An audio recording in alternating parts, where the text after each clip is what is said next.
Good evening, everyone. Welcome to what is our second session of the Rural Resilience webinar series. I'm Haley Shipp. I am the Communications Director with Ranchers Stewardship Alliance. We are the group that's putting this webinar together, and I'm going to serve as your Master of Ceremonies tonight. So before we get too far into the webinar, a little bit about our organization.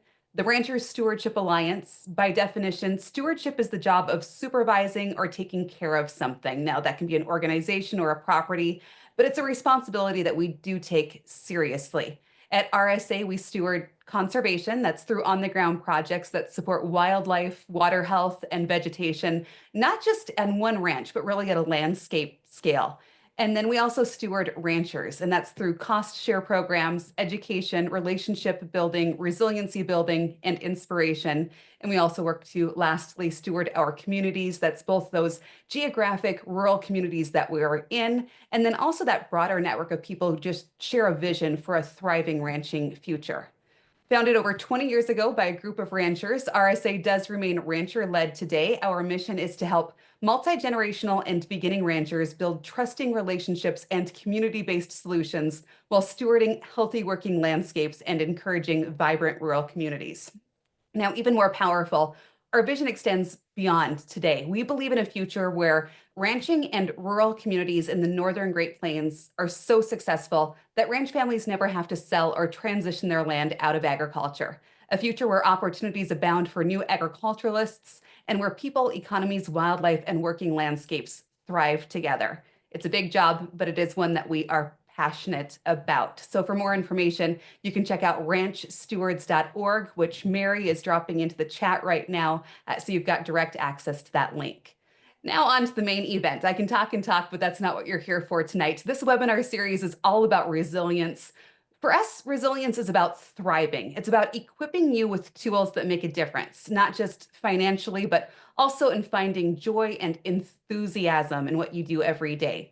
So tonight's topic is worms, or more specifically, worm poop. Yep, you heard that right. We're talking about Vermicast, nature's original soil builder. It's a new topic for us as far as this series goes, and we're excited to dive into that.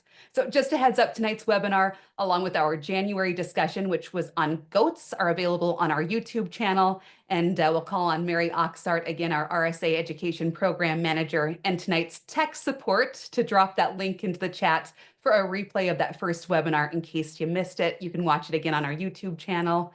And then my shameless plug, if you've joined us for one of these, if you have a YouTube account, I would really love for you to subscribe to our channel. If we can get to 1,000 subscribers, we're at 742 right now, that milestone will allow us to monetize our content, bringing in some much needed funding for our work here at the Ranchers Stewardship Alliance. So sales pitch is over. That's all I'm asking of you. Let's get to the speakers. So tonight's presenters, as we go ahead and talk about Vermicast, we've got three gals joining us that we are super excited to talk to. I've got Kendall Morgan. She is the land health specialist with Winnett ACES. We call them our sister organization south of the Missouri River.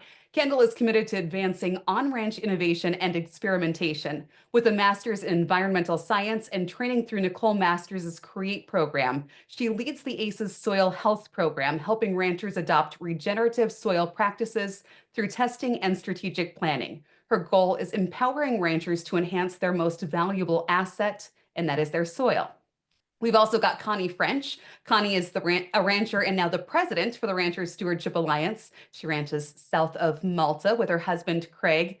A dedicated volunteer, she has been active in Cattle Women, in 4-H, and also High School Wrestling Club. She serves as a trustee for the Nature Conservancy's Montana chapter, and she's passionate about conservation and ranching and excited for what the future holds for both. And then we've got Adele Stenson. She's also a rancher and with the Western Sustainability Exchange. Adele and her husband Kip ranch near Webo. After reading Nicole Masters for the Love of Soil, Adele became intrigued by Vermicast. 2 years ago, she bought 50,000 worms online, and her worm adventure has been thriving ever since. So with that, we'll go ahead and turn it over to Kendall to start our presentation. Perfect. Yeah, thanks, Haley. I'm really excited to be here tonight, everyone. And so excited that Connie and Adele agreed to my shenanigans to join me tonight. They have some really great firsthand experiences to share with everyone. So tonight we're going to be worming our way through Vermicast. I'm hoping that tonight you'll walk away knowing how Vermicast impacts soil health and plant resilience, and you'll be able to hear from experienced ranchers on their process and application of Vermicast onto the land. We're kind of a roadmap for you guys. We're going to cover what is Vermicast. Maybe you don't even know, and that's why you joined. Ways to make it, how are ranchers utilizing it, and then how can you use monitoring and testing to track your changes over time. So, to start out, what is vermicast? Vermicast is a nutrient-rich byproduct of worms consuming organic matter, also called vermiculture, worm compost, or worm castings. Worm castings is technically just the um, excrement of the worms, but it's all mixed in together with, so it might technically be different, but any of those things you can call it. It's rich in organic matter. It has a ton of essential elements like nitrogen, phosphorus, potassium, calcium, and magnesium, and lots of trace minerals. And these minerals are often in forms that are more bioavailable to plants than those that you would find in just raw organic matter. There's also a few really special ingredients in vermicast, such as humic and fulvic acid, which I'll talk about a little bit more, and a bunch of beneficial hormones and enzymes that really stimulate your soil. So you might be asking yourself, well, I've heard of compost. So how is worm compost different than that? So we'll get into that just a little bit. Compost is the breakdown of organic matter using microbes alone. And as we know, compost goes through heating cycles, whereas vermicast is decomposed via worms. There is help from microbes, but it's not going into a heating cycle. Um, there is high microbial life in both of these products. Sometimes compost can be a little bit higher in fungi, but it kind of depends on the batch. Every batch is different, so keep that in mind. Compost tends to release nutrients a little bit slower than vermicast, whereas vermicast is like kind of like right there. It's ready to go and it's ready to break down. It is ready to get your plants kind of moving and shaking, especially seedlings. And it can offer nitrogen that is really buffered and able to like slowly release over time because nitrogen can be kind of one of those tricky nutrients that might leach out of your system. And then as far as carbon goes, compost, oops, this should be 30. Compost is a little bit higher in carbon. It has 30 to 50% organic carbon. Vermicast has 10 to 15% organic carbon. Compost is a little bit higher in humic acid than fulvic acid, and vermicast is high in both of those. And like I said, every batch of compost and vermicast is different based on the microbes in your area, based on the materials you use to make it. But it can often be useful to use both of them, if you're going to add it onto your soil to get the most soil and plant benefits. Uh, you might be wondering what humic and fulvic acid is. Maybe you've heard it before, but you haven't quite had it explained. Sometimes I still have to remind myself what these mean. So this is a kind of a fun example. I put some vermicast in a jar and then about halfway and then filled the rest up with water. And you see how it's turning this golden, beautiful color? That is the humic acid being pulled out of the vermicast and being suspended in the water. So the definition of these acids is a complex mixture of various organic acids and compounds derived from decomposed plant and microbial matter. Humic acid is a little bit larger in size and improves soil structure by binding soil particles together and reduces nitrogen nutrient leaching, whereas fulvic is a little bit smaller in molecular size and chelates nutrients, which just means it's making them more plant available, a little bit like bound to something organic so that they are readily transferred from microbes to plants. And it can also act as a biostimulant, really egging your plants on to really grow and thrive. So that's just kind of a fun little experiment you can do if you have vermicast on hand to see if you have a good amount of humic acid. Fulvic acid is in there too and mixed up, but sometimes it doesn't show up in the way that kind of golden pretty color. There are a lot of soil health benefits that come from putting Vermicast on. It can improve your nutrient cycling through those enzymes and metabolites that accelerate um, that cycling and offers plant available minerals. And it also stimulates biology. When the biology is stimulated, you're going to get more exchange between fungi and the plant root. So in this image at the top, you can see this is fungal hyphae that actually enters into roots and connects to root hairs and exchanges nutrients in exchange for sugar. And as we get more microbiology, we're going to see more soil aggregation and aeration. We're going to see more water holding capacity over time and better infiltration so you can catch all of that rain that you're getting. You're also going to get added organic matter and carbon, which can buffer your pH if you have high or low pH.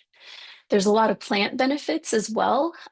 These enzymes and hormones really stimulate plants. And so, for example, phosphatase can help release phosphorus, which is a really important mineral for plants, can make it more available. Cellulase breaks down organic matter into simpler compounds. And then this biostimulant aspect is due to these plant hormones, such as auxins, gibberellic acid, and cytokinins. And these really just help the plants produce more and grow faster.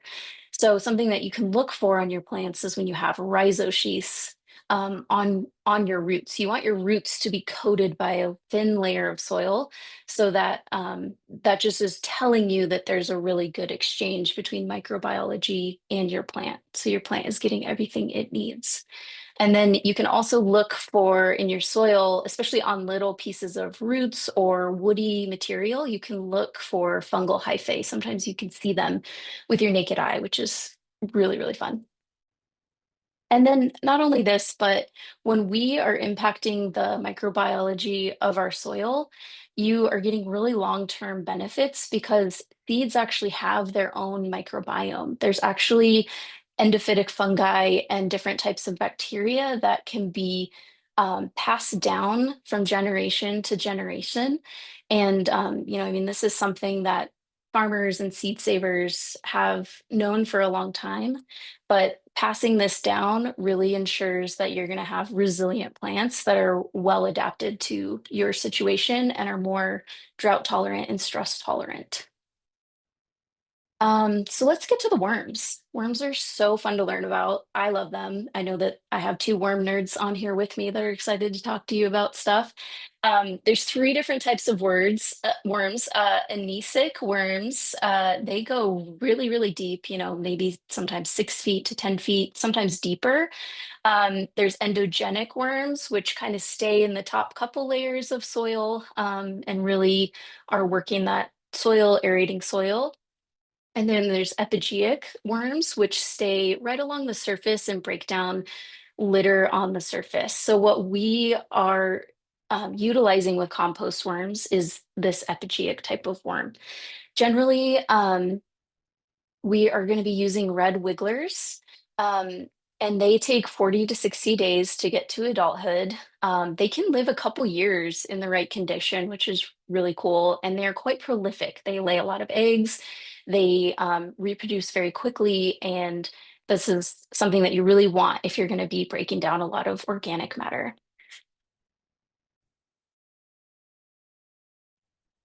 There are a few different methods to create vermicast, and it's really situational. It depends on a lot of different factors, but we're going to kind of cover all of those ways to make vermicast. So one of the first ways is through, you could do it indoors. Worms don't like to be super cold, so there's ways that you could do it in a small bin. This one is just for kitchen scraps, kind of smaller, or you can scale this up, which you'll see from Adele. You can have a large outdoor vermicast pile. Generally, this will be out on the ground, and you'll cover it with some type of like landscape fabric or something like that to protect them, and you'll add water to keep them nice and moist. This is Steve Charter out on his vermicast pile. He's really well known for making vermicast in Montana and has a lot of knowledge about it.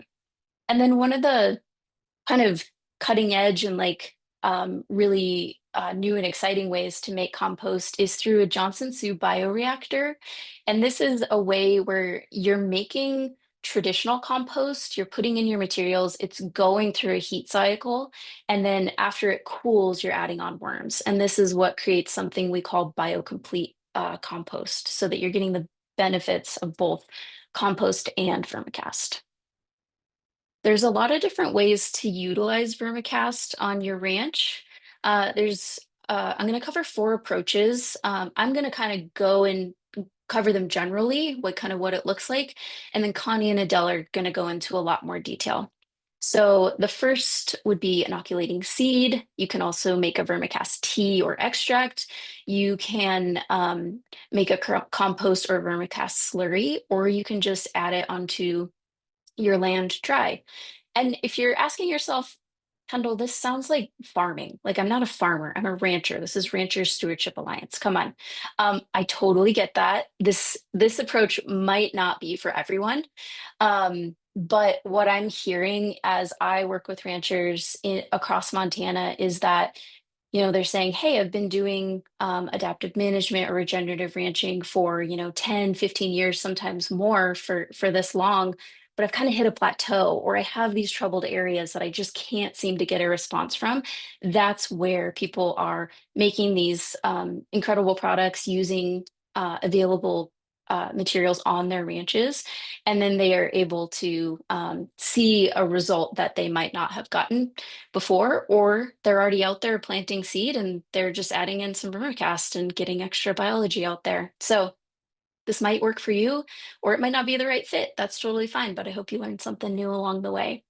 So just briefly, you could do seed inoculation. This is really popular for people who might be renovating a hay field or reseeding a pasture, because you're already out there with equipment. So why not put biology down?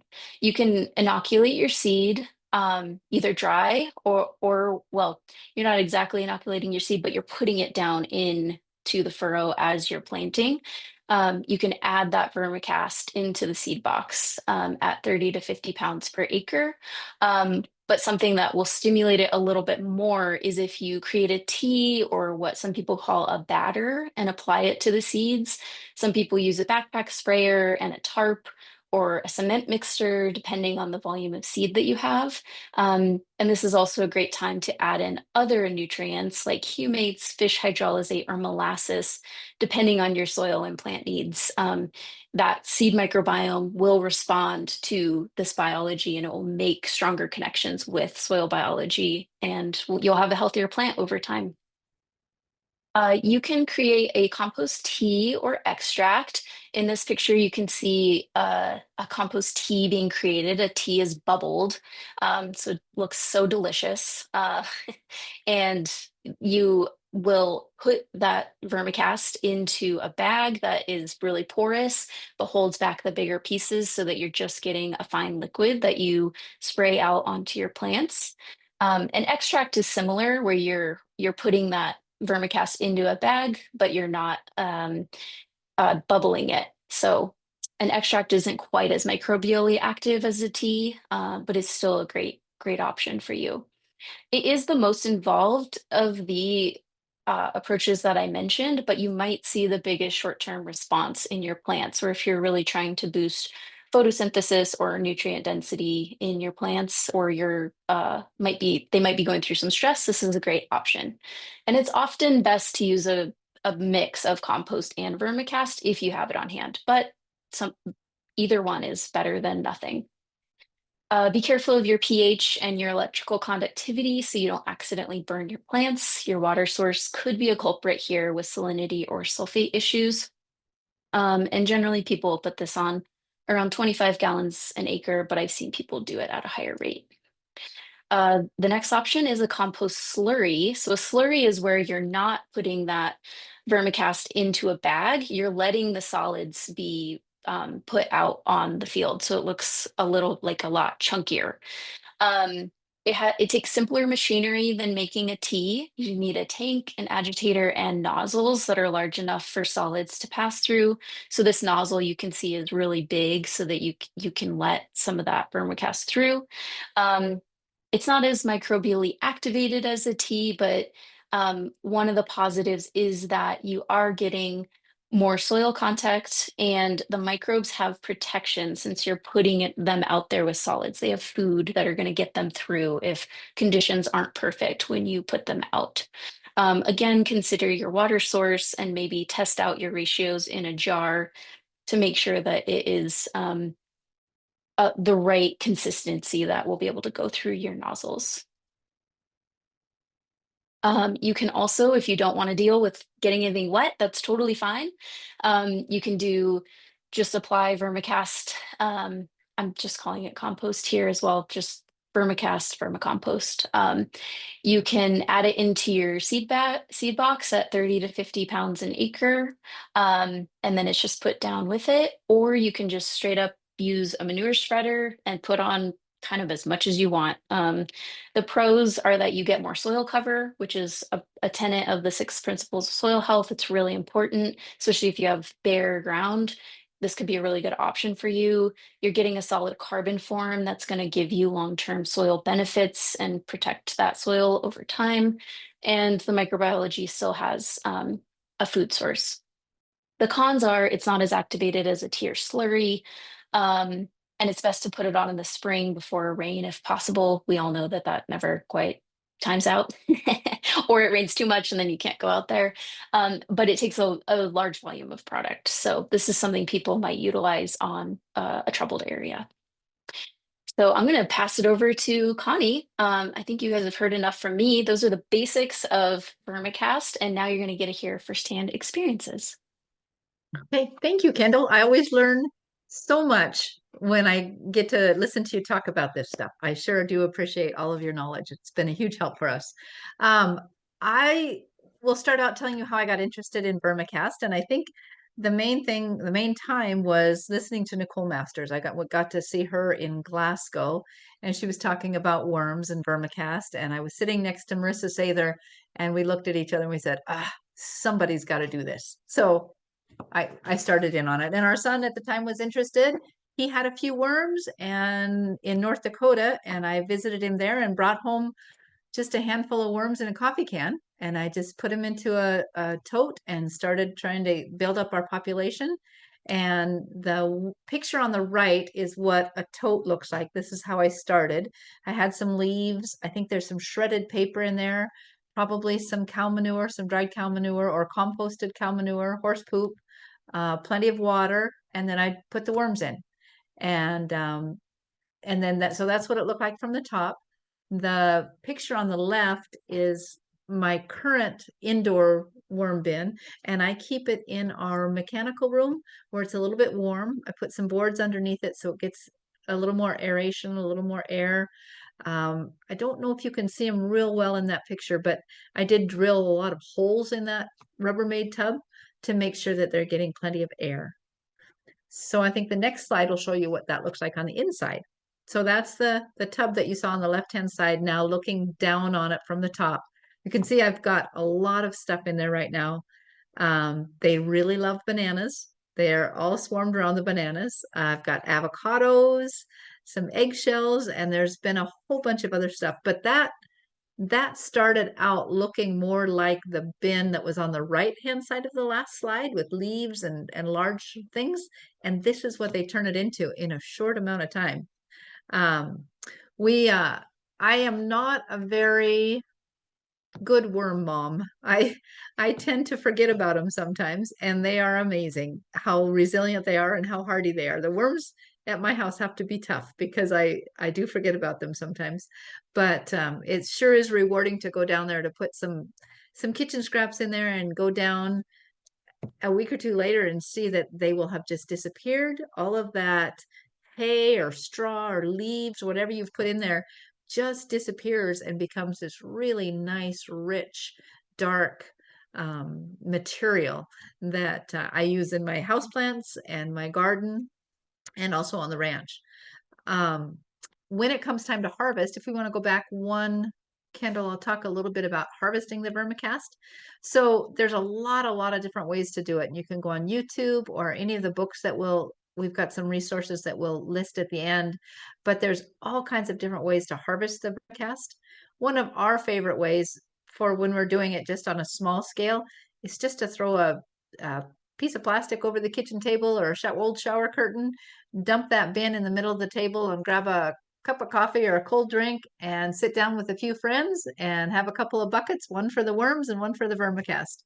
And it's kind of a fun way to spend an afternoon. And everybody does it a little different, so it does get to be fun. So I'll show you the outdoor bin that we have. And this was taken before this warm weather, when it was really cold. We had a little snow back then. It is on the north side of a barn so that water runs off, so there's a little more moisture there. And I started this bed by just taking a skid steer and digging out a little bit of a trench. And then I layered composted cow manure, some old straw from the calving barn, water, wood chips, leaves. Sometimes like if we get a bunch of apples in the fall, I'll put a bunch of apple scraps, or if I've got an extra lot of kitchen scraps from a project or something that I'm doing, I'll bury those out there. Just whatever. There's a lot that can go in.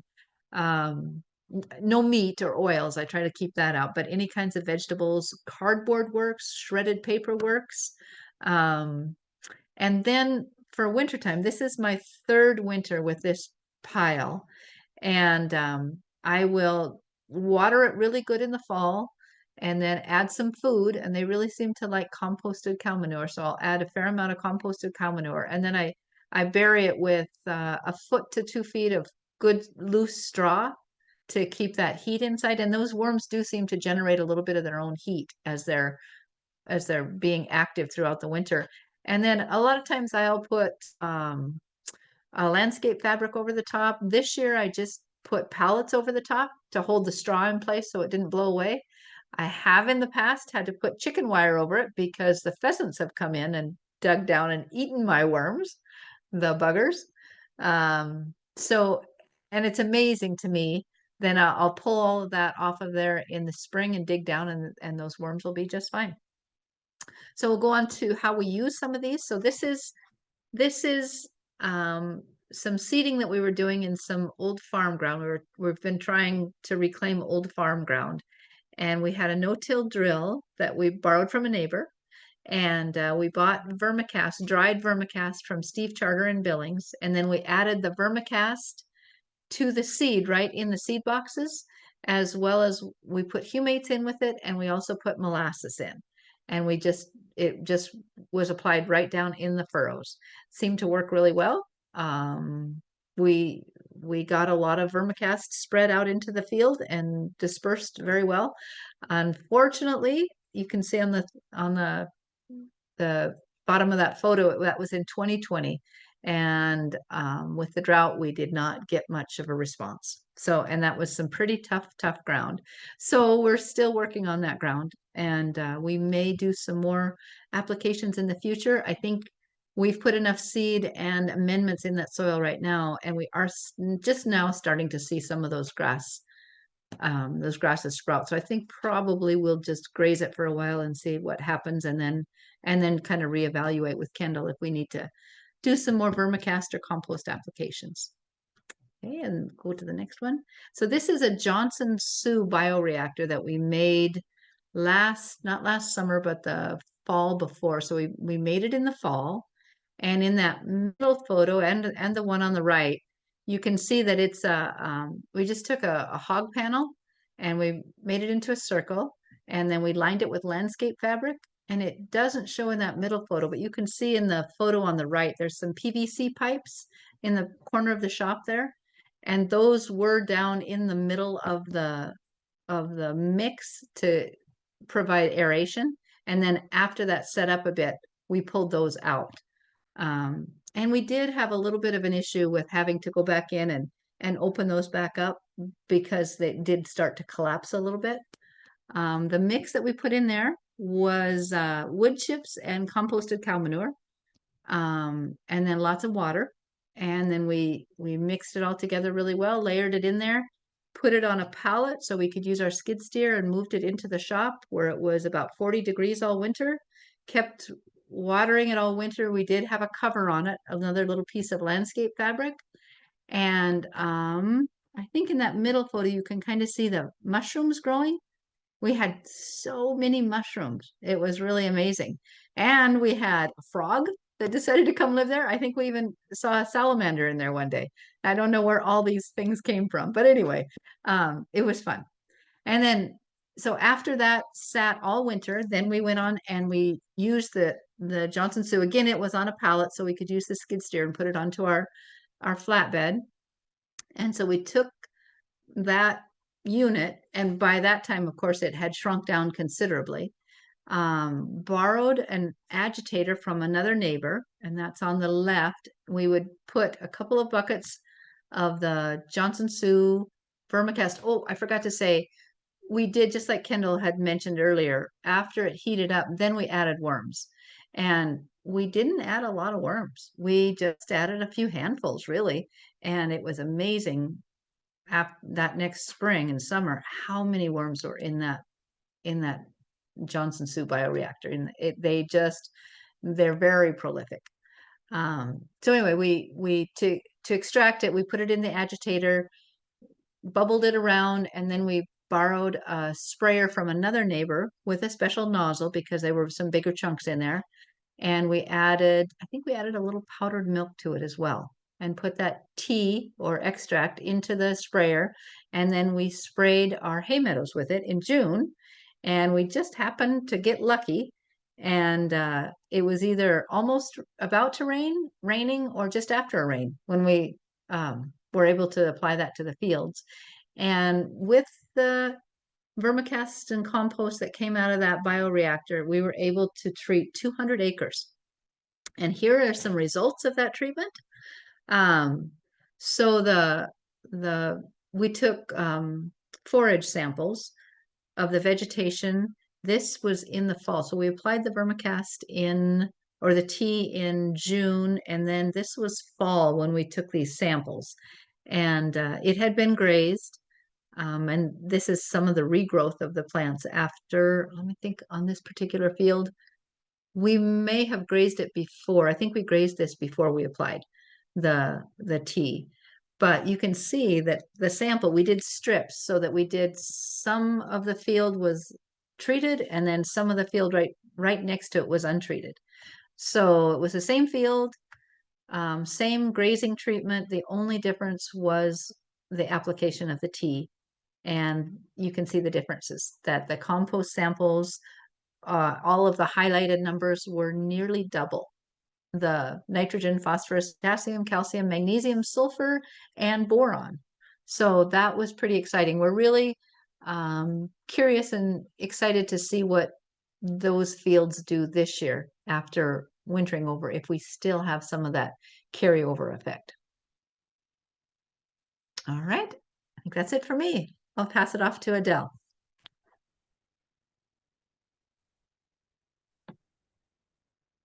All right, thanks, Connie. I was really excited to be on here to learn from you guys. So that's always the best part of these, is learning from each other. So people will ask me, why on earth are you raising worms? And it's for all the reasons that Kendall and Connie have already talked about. A big one for us, we're using it on our hay ground, and we're hoping to increase the nutritional value of that feed for our livestock. And the one that ranchers always like is we're saving money on fertilizer. We purchased biologicals for a couple of years and had so results from it. But this is a lot better bang for our buck. So I would say, why not worms? They're low risk. Our initial investment for 50,000 worms was, I think, around $800. We already have all the worm food on the ranch. We made our worm beds from stuff we already had on the ranch. And for the foliar application, we bought a new nozzle and did some upgrades on the spray equipment we already had. And I did go out and purchase a about $600 wood chipper, and that's been a great addition to all of my fun projects. So getting started, like Connie said, you've got to build your worm bed. There are things online that'll you can buy for worm bedding. Please don't. You have it all on the place. Good carbon sources are really good. You want to make sure that the smaller they are, the better, because they're easier for them to digest. And you need to soak them before and then remove that excess water. You should be kind of the rule of thumb with your worm bedding is if you squeeze a handful of it, you should be able to get maybe just a drop of water out of it. If it's too wet, you'll see them start to crawl out on your cover cloth. We also use a cover cloth. And if you start to see your worms crawling out on top of that, your bed's a little wet. So you can just add some dry bedding and it'll soak it up. And you want to keep your bedding kind of loose so that it doesn't get compacted and get anaerobic in there. So we've done a couple different versions. Our first version of our DIY bed was a windrow, and we do ours inside. We have a little room in our barn that we keep warm with just a milk house heater in the winter because we wanted to get maximum production from our worms. So we did a windrow and then covered it with burlap and water it when it needs it. And the idea behind it was that you would start off and you'd keep putting your food towards the front and that the worms would move with the food. So in theory, where we started back by the wall should have ended up finished vermicast with no worms in it because those worms are going to follow the food. It didn't quite work out that way. The pros of this bed were that it was simple and it was cheap, but the cons were that one was that even though these worms, like Kendall said, they're supposed to like to live in the leaf litter and things at the top, we found out that they will burrow down into a clay barn hard pan soil when you try to harvest them. So we donated some of those to the clay gods in our barn. And then we also found out that we had kept the bed a little too damp. The worms liked it, but it was hard to harvest from it. And so because that clay was wet underneath, it was hard to get that to dry out. It took about a week. And of course, we were in a hurry to use it. And then the worms did not indeed follow the food and leave the old vermicast alone. They went back in there to lay eggs. So we had the bulk of our adult worms towards the front with the food, but all these little teeny tiny worms and eggs that we were trying to salvage because we love our worms and we're really cheap and we wanted to save every single one of them. So that made our harvesting process a little less enjoyable than Connie's. So our second version, we said no more letting them sit on the floor. So we took a couple of pallets and screwed them together, put some scrap wood on the sides. And for the base, you can see we put corrugated tin from an old roof. And then we put old screens on top of that. So the screens were actually the base for the bed, and that corrugated tin provided structure but allowed for airflow. And then that actually worked out pretty well. The main con to that one was that when we went to harvest our worms, we found out that those little worms can skinny themselves up and scoot down through an insect screen really quickly when they're trying to get away from you. And once they had scooted down into that tin, we couldn't get them out. So we had some of them that also did not make it. So version 3, we got really tricky. And first thing we did was not make an 8-foot chunk. We kept our pallets separate so that you could move them with a forklift. And then we made the front and back so that they could slide up and we could put pans underneath them. So it still had the screen bottom, but we did away with the corrugated tin and just had to put more wood braces in there so that it supported the screen. And then we did add a layer of newspaper on top of the screen, just so it was, when we first put them in there, they weren't as likely to immediately crawl down through the screen. So one of the biggest pros of this one is that if we do have worms that crawl down through our screen, we can salvage them in their little trays. And I've checked it a few times. They've been in there for several months and I haven't found any worms down there. So I think we'll probably only actually need to use those when we're harvesting and they're trying to get away from us. The other thing I forgot to mention that both the tin and this design provide is if you get your bed too wet, it'll let that extra moisture out. So it lets you regulate your moisture in your bed pretty well and keep it from getting anaerobic.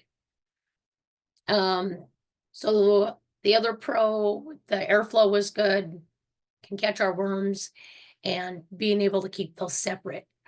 The other thing is that we can physically separate our finished vermicast from our working vermicast. So as that right-hand side gets filled up with vermicast, we can move our worms over to the other side, and the little buggers can't go back and lay eggs, so that we have to sort them all out again.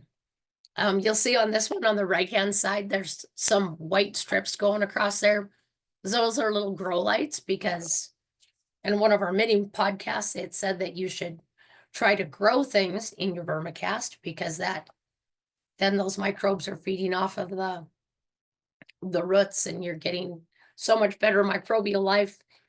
So I tried to do that and had big plans, and the mice came in and ate all my seeds. So in addition to birds, mice also like vermicast and whatever you have in your vermicast for food.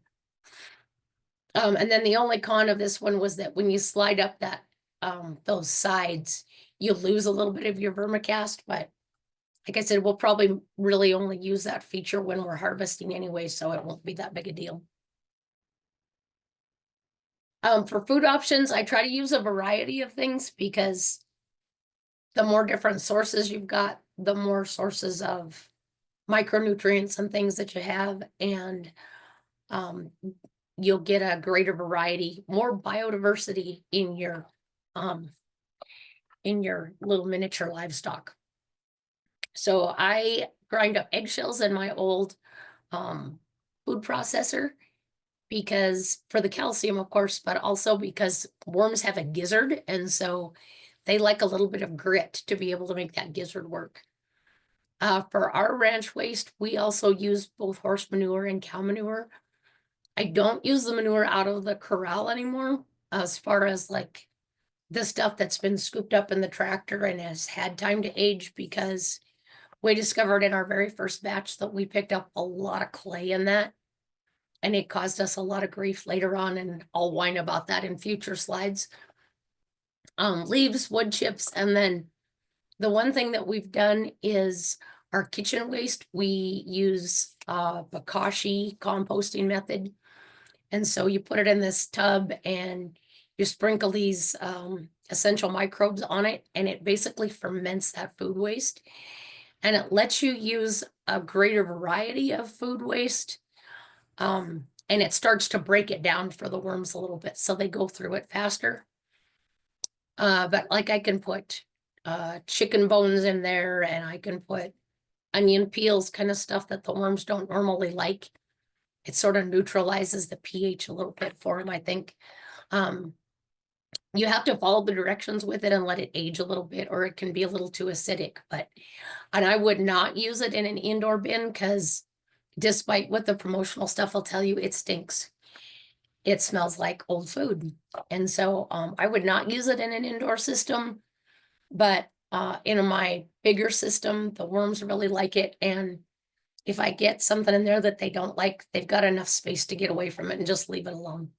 So I haven't had any problems with that. So our first big adventure with actually using our vermicast was seed inoculation last spring. And it was kind of a steep learning curve. We figured a lot of things out, but we made a batter. So we used our Vermicast, a little bit of milk, a little bit of molasses, and some water, and mixed it together till it was kind of a pancake batter consistency. And then measured out our seed, hand mixed that with that batter, pint of that batter with the seed. And you definitely want to wear plastic gloves or some kind of gloves for that, because that molasses will really make a mess. Once we got that mixed up, then we could take that small batch of seed and mix it with bigger batches. We did about 50 pounds at a time, and then we would run those through a concrete mixer so that everything got mixed up well. And by the time that came out, everything was dry enough that we didn't have to dry it at all. We could dump it right in the tote. But the thing that we learned the hard way is that you want to be able to put that in the field right away. We had a batch that we didn't get to put in the field right away because we got rained out.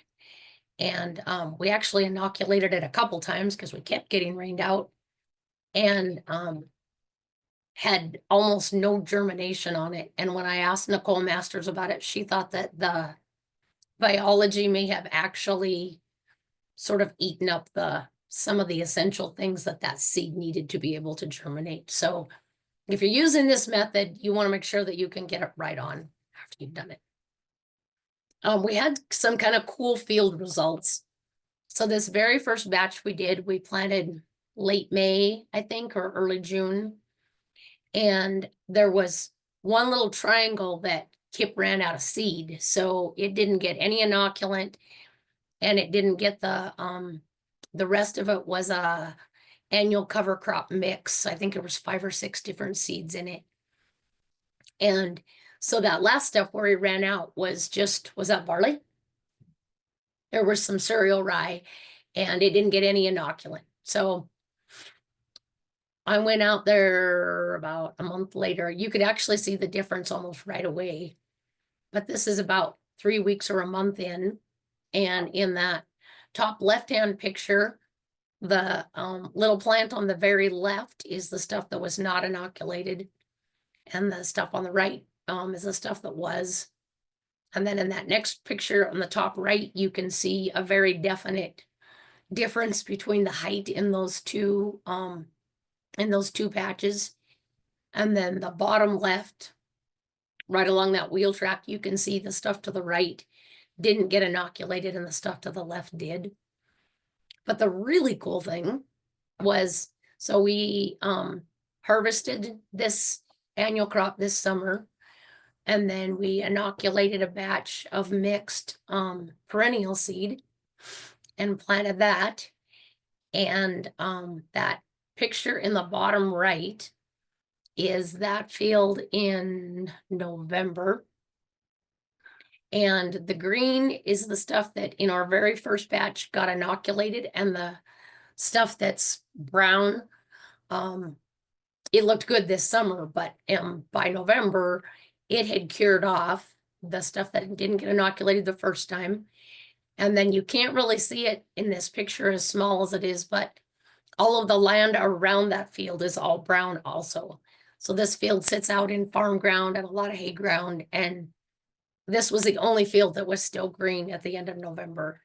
So that was really exciting. So we can't wait to see what we find out in the spring. And after seeing French's results on their sap analysis, it'll be interesting. I'd like to do that with this field next spring and see what we find out on our nutrients.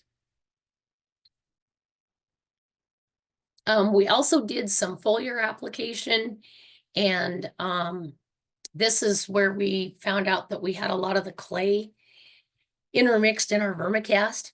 We tried to do the tea bags. We had some cheesecloth bags, and those clay particles would clog up that cheesecloth so that we couldn't get the vermicast to dissolve into the water because we couldn't get it out of the bag.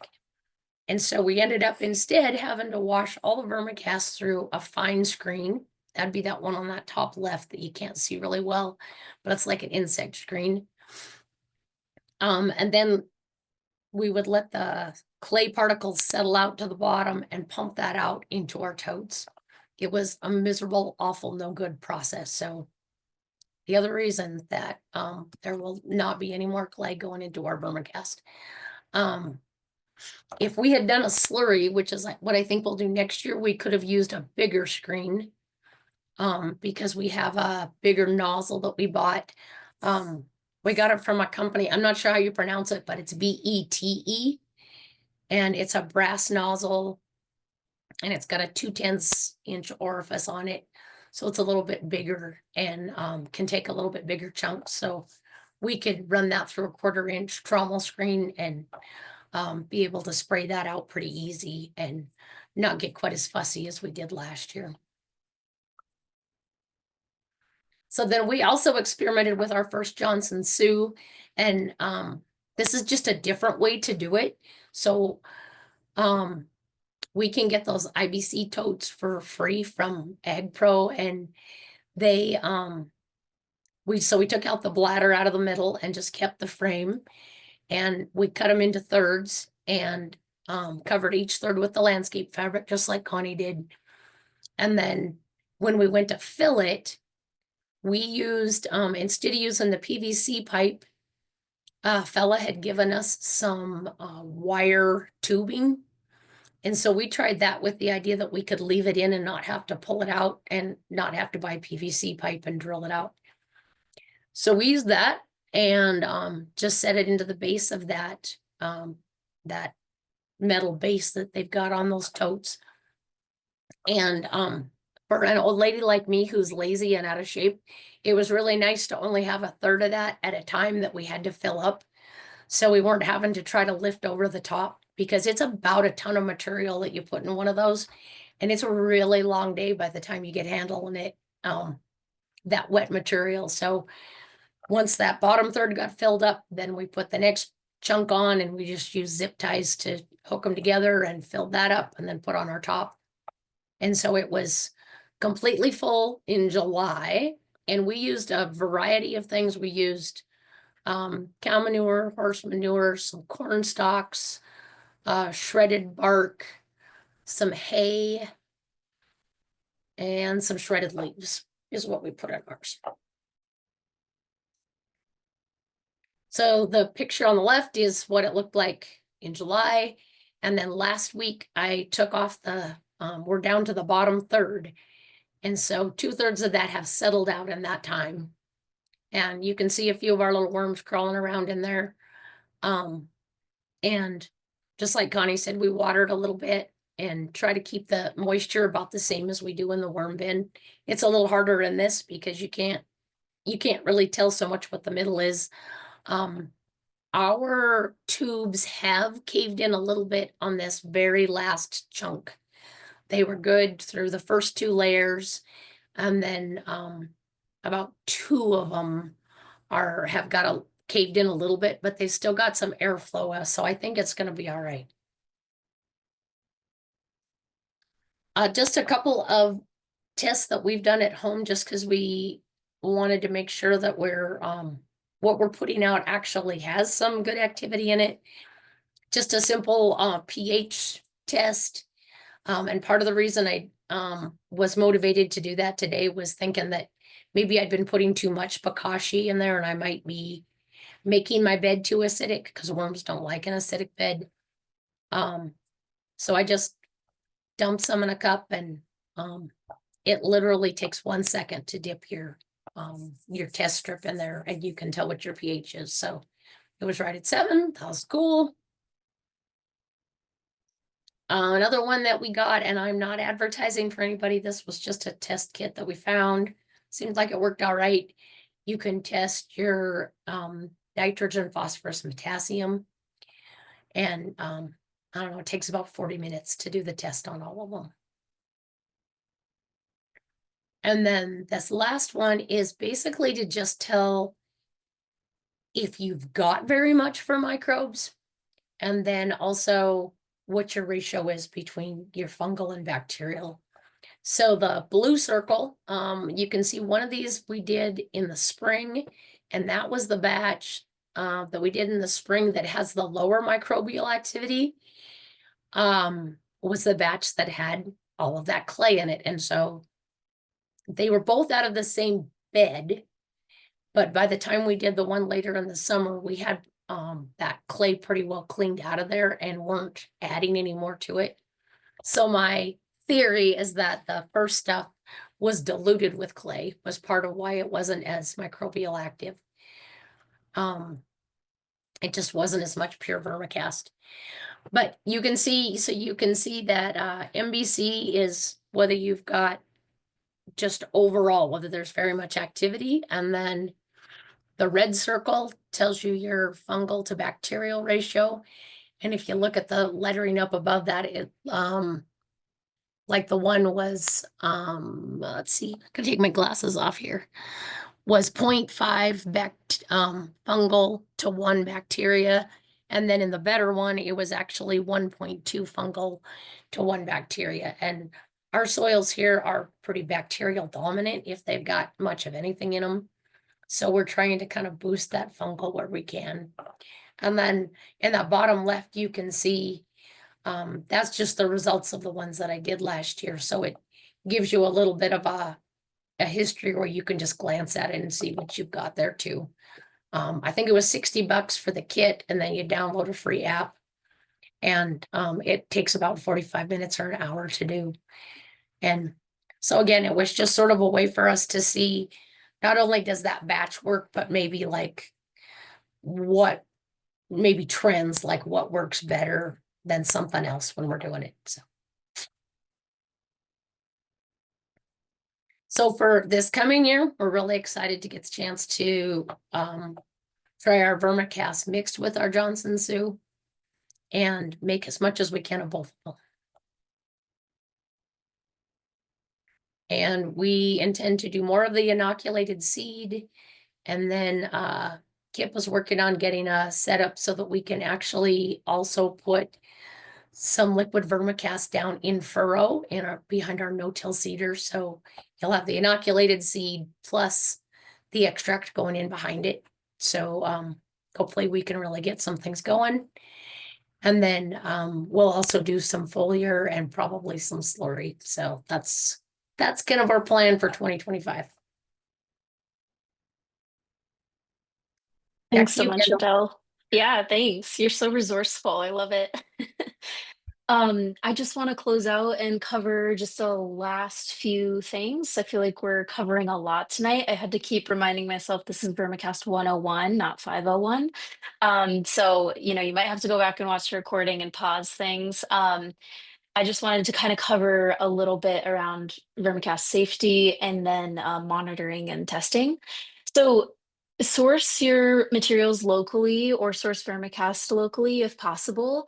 It's always good to use a bioassay, which is just taking Vermicast, mixing it with just regular potting soil 50-50 and growing peas in it because this is a little bit more important for compost but also important for vermicast because herbicide drift does happen, accidents happen, and be really cautious with feedlot manure as well. I had a rancher, we tested his compost and he was using manure out of his feedlot and he was like didn't think we needed to do a bioassay, but we did, which was a good idea because there are certain type of herbicides that are concentrated by cattle and can persist even after composting process for 4 to 5 years. So just being aware that you're not accidentally putting an herbicide onto your seeds, which would be a disaster. So just kind of doing these tests every now and then and being really aware of what you're utilizing for your materials.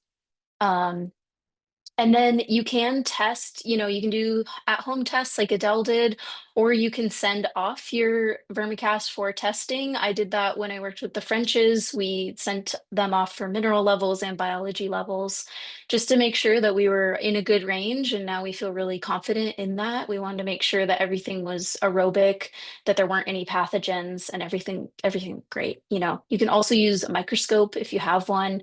That's a skill that you kind of have to build up, but a lot of people are starting to get there, and there's a lot of online resources, when you're looking into that. I also just wanted to put a plug because I'm the soil gal to dig a hole, just like go out and get comfortable with your soil, see what's going on out there, look for changes over time if you're doing any of these additions, or even if you're changing grazing or anything like that. Look for changes in compaction, color, structure. See if you can find any fungal hyphae. Do you see dung beetles? Things like that. And do your own trials like these gals have been doing. We're on a frontier and we need case studies, So if you do trials, tell me about it, first of all, because I want to know what's going on. And take photos, take as many, like more photos than you think you should, because you'll never remember them at that time as well as you think you will. Take Brix readings of your plants, before and after doing an addition of vermicast or compost, especially like a tea, and record them. Make sure to write them down because you won't remember them. And then just like Connie did and like Adele accidentally did, if you're seeding or adding an amendment, leave an untreated strip. So you just have like a side-by-side comparison. That's the easiest way to really confirm, yes, we're seeing a difference, or no, we're not. And if you're not seeing a difference in the plants, maybe you're seeing a difference in the roots, just don't be afraid to dig a hole. And then for long term, you can test the vermicast itself, but it's also good to test your soil so that you can see changes over time.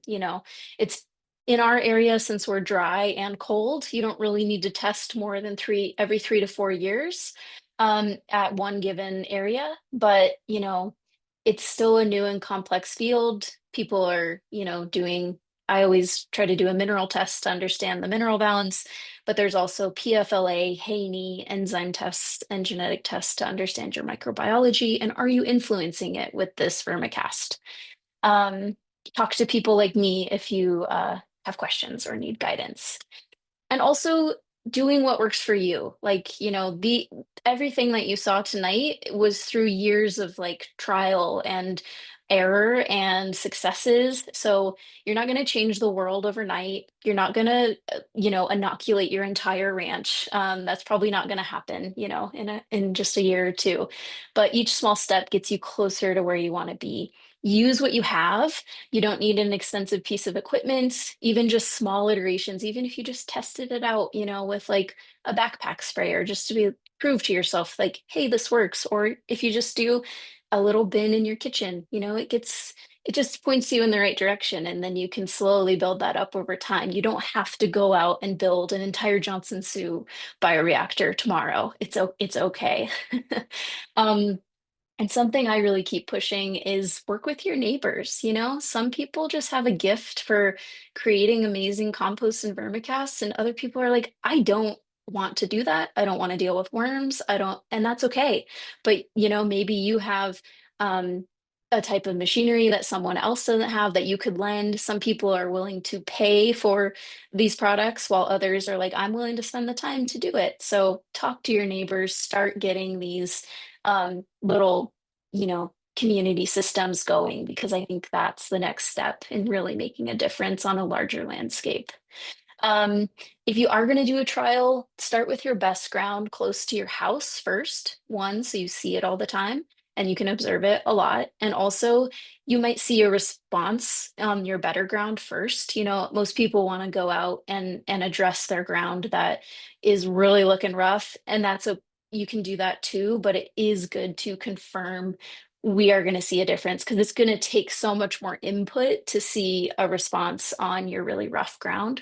So it might seem counterintuitive, but starting on some of your better ground. And then get comfortable with observing and getting curious about your soil, plants, and landscape. This all feeds into like our bigger ecosystem, and it all works together. So really, this is just one piece of it, and just getting comfortable and digging holes. Keep digging holes. Always looking at your soil. I think that's the key. And we have some resources for you that were, I've read a few of these. Two of these were recommended by Connie and Adele, and I think that Mary will be dropping the links, yep, in the chat. So I hope you guys have a great time getting to try some of this stuff. And if you want to reach out to any of us, I included our emails here and you can reach us. And yeah, thanks for your time tonight. Terrific. Thank you, Kendall and Connie and Adele. I was saying after our last webinar on goats, like now I want to have goats. And so I've been trying to figure out how to get one of Carmen Salvison's kids this spring. And I knew after this, I'd be like, I've got space in the basement to have a few worms. And Connie's already offered to bring me a shoebox to the office. So I've got a little boy that doesn't know he's going to become a goat farmer and a worm rancher really soon. So we're going to get into our Q&A section of tonight's conversation here shortly. So with that, do go ahead. If you had a question pop up during our presentations, go ahead and drop that into the chat. I will read off your question. That way we don't have to worry about everybody being mic on at the same time. And I've got some questions that have been built up too. But before we do get into that, I wanted to do one more little commercial for Ranchers Stewardship Alliance. And that is that we've got a book club coming up. And I know it's backwards, of course, because it's on our screen. But the book club book that we're going to be reading this month, actually, it'll be April 7th, so about 5 weeks away from now. But it's Lessons from Leopold, and it's a brand new publication that takes different essays from Leopold and then looks at them in different applications. And it's just a read that has been very well recommended to me, and so I thought it would be a good fit for our book club. And Mary is very busy. She'll be dropping the link into the chat for book club as well. Absolutely no charge for it. It's just part of our effort to build community around what we all do. I loved that Kendall used the words nerd in this. Linda Poole just commented, pioneering worm nerds. We did a podcast with Dale Veseth and Dr. Rachel Endicott. She's the newest board member for Ranchers Stewardship Alliance this month. And Dale went off on a great tangent. Dale's with us tonight. A very, well-researched tangent, as Dale has often. And his disclaimer was, sorry to get nerdy on you. And I think that this is the right audience for it. That's kind of what we all do. So I love that word gets thrown around. So as we get started tonight, I'm curious for both of you, both Connie and Adele. And Adele, I'm going to have you start out with this. What sort of a time commitment and a seasonality to that time commitment are you looking at with this whole system?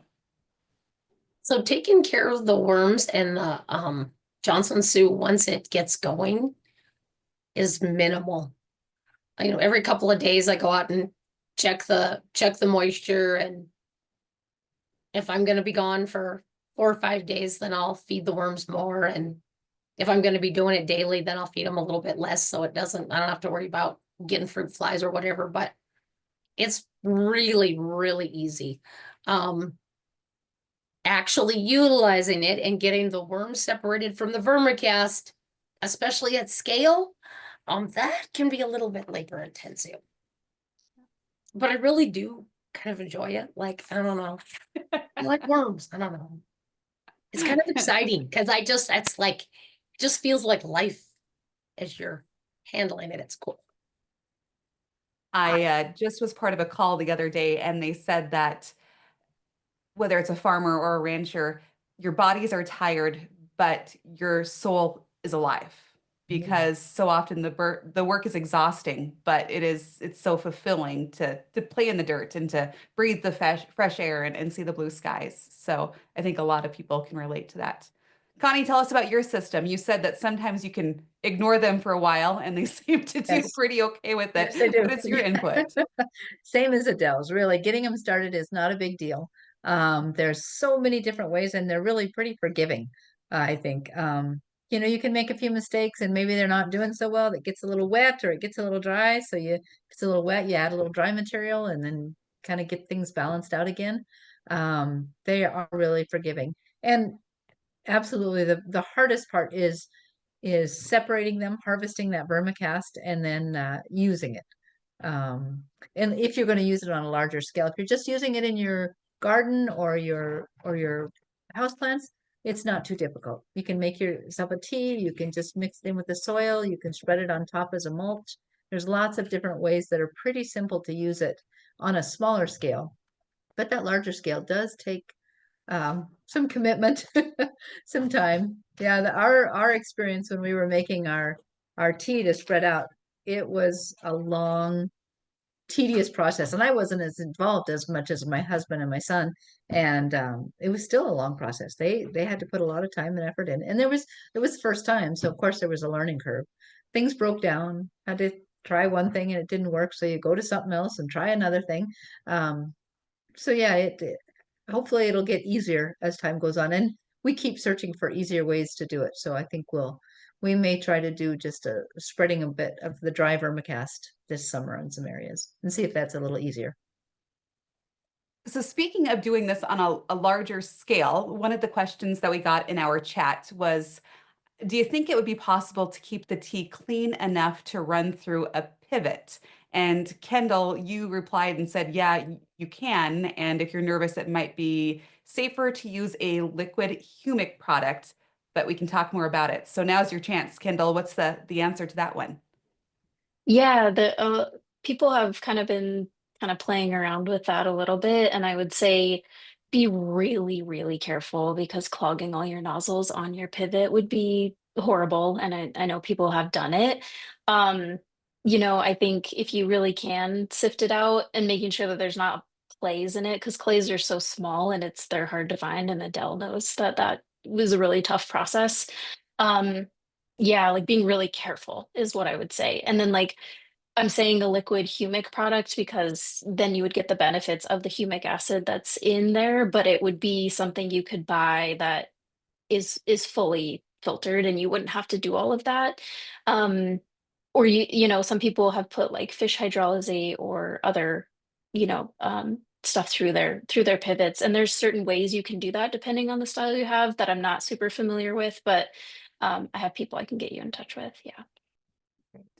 And yes, Mary's continuing to drop some links in there for more information too, which is awesome. So we have somebody that is wondering if someone could elaborate more on managing worms in an outdoor pile. So Adele, I'm going to let you go to that one a little bit because that's, your system looks like it's a little bit more external. Actually, Connie's is more She's got the outside than outside mine is. pit. Yeah, I've got mine in Yeah, a room so I can pretty much manage the environment. So I'm gonna let Connie take that one. perfect. Yeah, Connie, go right ahead. So I missed the whole question. Was it Yep. managing worms in an outdoor pile? So really, there's not a lot to it. Um, Once you get the pile built, you just leave them alone and let them do their things. Make sure that that the pile stays moist enough. And then I'll just go and check it for activity every now and again, maybe once every week or about once a week, I suppose. I'll go and I'll stop and I'll just get a pitchfork and I'll dig in and check to see how the worms are doing. And you can kind of tell if they're healthy or not. You can tell by their size and color and everything if they're doing well. If there's a variety of big worms, little worms, all of that. And if I feel like they need a little more food, I'll add some food. If I feel like I've overfed them, then I'll just back off for a while. Add more water when it's getting dry. It's really not a difficult thing other than the birds. I did learn that I had to keep some chicken wire over it because both my chickens and the pheasants were coming in and eating them. So they were fat chickens and fat pheasants. They like those worms. But yeah, it was not at all difficult. They are not fussy. I've heard of folks that just have a worm bed outside their corral, and when they clean the corral, they just scoop up the stuff and just dump it over the fence into the worm bin, the dirty straw and hay and the manure mix, and they just dump it in there and then just let the worms do their thing. Patience. I think it takes some patience because it's not going to happen overnight. I mean, they're fairly quick, but it's still some things break some things down quicker than others. Like the kitchen scraps go pretty quickly, but some straw and some of those heavier materials take a little bit longer. So you do have to have a little bit of patience. So Connie had used the word prolific. Kendall, what is the life cycle for a worm? How quickly can we get to new generations? Think you're really quizzing me here. I think that it takes them 4 to 6 weeks to mature, I believe. And then yeah, to reproduce is maybe a couple like fully, lay eggs and have everything there, like a couple like a month or two, but then they can live up to, a year or longer. Like some recorded uh, sources I was looking at was saying up to 4 years for red wigglers, which is pretty impressive. Well, we have a specific question to red wigglers. We've got any worries about leaving red wrigglers? That is hard to say. In the ground. Heard that they are hard on fungus and native worms. Yeah, so they're actually, this is something that a lot of people don't know, that certain types of worms actually are impacting some native ecosystems in a negative way. This is generally in a forest ecosystem where there needs to be a lot of litter cover, and they'll kind of go through and break down the litter faster than that ecosystem is used to. Luckily for us, the red wigglers actually are not considered an invasive species in the US. They're not native, but they are naturalized, and they don't seem to have any impacts on local or native types of worms, especially in grassland systems. It's like less of an issue that we need to worry about. I mean, these worms were brought over on accident, as soon as outside people started coming to the Americas. And so yeah, I wouldn't worry about red wigglers. I've done some research into that just to be sure that we're not having a negative impact. And I haven't seen anything about them having a negative impact on fungus because vermicast is high in fungal populations. So I can't really speak to that. Maybe there are specific interactions where certain worms are, but yeah, that's what I know on that topic. So we've got a couple of questions about harvesting. And start with you because your system is a bit smaller, and you showed us the photo of harvesting it on your kitchen table there. Is that is the whole harvest process, is just going in and picking out the worms from the soil and the castings? That is just for my worm bins, just for those Okay. smaller indoor worm bins for my outside worm bed. So I started the pile and let it go 1 year, and then the next year I added onto the pile on one end of the pile, and then that's where I fed the worms and any and I fed them there, and then I put more water there too, so it was a moisture environment. And then I found that those worms would over time, and Adele, I think like you said, they laid their eggs back in the other end, but over time they did pretty much all move to where there was water and food, and then I could harvest the back end. I was at Steve Charter's, and I don't know if he's on tonight or not, but he was showing me how he harvested his, and he dug an actual trench, and then he would start his worm beds at the bottom of the trench and then build it up over time. And then, so the vermicast ended up on the bottom. And because those worms are surface dwellers, I guess, or more surface worms, like Kendall was saying, he could go in there with a skid steer and take the top layer off and pile it up. And most of the worms were in that top layer. And then he was able to harvest the vermicast from underneath, again, just with a skid steer. And then he had a process that he ran it through, and you're going to get a few worms, but most of them were in that top layer, and he was able to set those aside and then just use the vermicast from the bottom.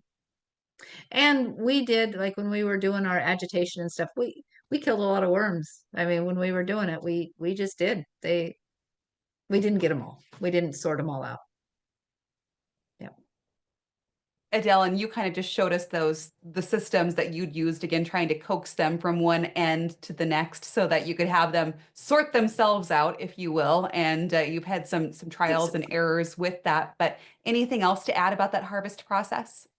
I just saw somebody put it in the chat. The trick that I learned this summer by accident was that they love watermelon and cantaloupe. And so we're gonna lure them along like you feed a cow cake.